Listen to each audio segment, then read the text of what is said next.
These are my top 5 early spring lures that catch big bass. Starting with number 1, a bladed jig and or a chatterbait. A bladed jig just like this one absolutely catches the crap out of bass literally all year long, but it definitely does very well in the early spring or in that pre-spawn time frame. Now, if I'm fishing around grass or if I'm fishing around cover where I need to skip, for example, like underneath of a dock, underneath of an overhanging tree, a chatterbait is by far one of the best baits to use. I like to use kind of crazy, chartreuse and bright orange colors like this when I'm fishing in dirty water. When I'm fishing in clean water, I like to keep things pretty natural with just a good old green pumpkin.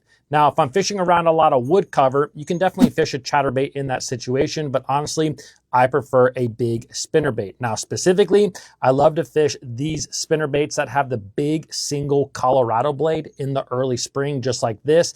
One of the best things that you can do for yourself is fish a very heavy one. This is a 3/4 ounce. You can even fish a 1 ounce spinnerbait if you want. It's going to help you to keep that bait down there on the bottom and keep that blade just kicking just very slowly.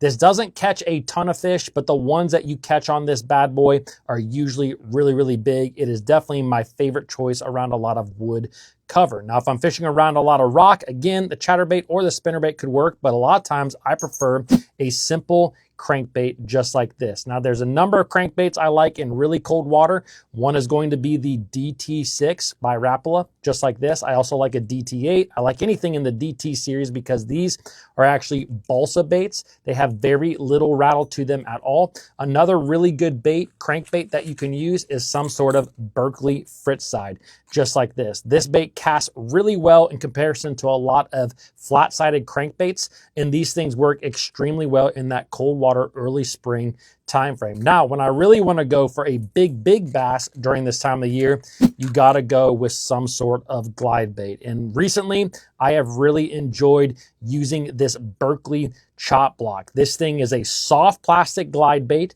It's fairly inexpensive, coming in at around $25. I like the 8-inch version, and I'm basically going to fish this everywhere, around grass, around wood, around docks. I usually like to fish this in fairly clear water. I would say at least 2-3 foot of visibility, although it can still get bit in the bun. Now, all these baits that I've just mentioned are pretty fast moving lures. Sometimes you have to slow down, and when it comes to slowing down in the pre-spawn, there is no better bait than a simple jig.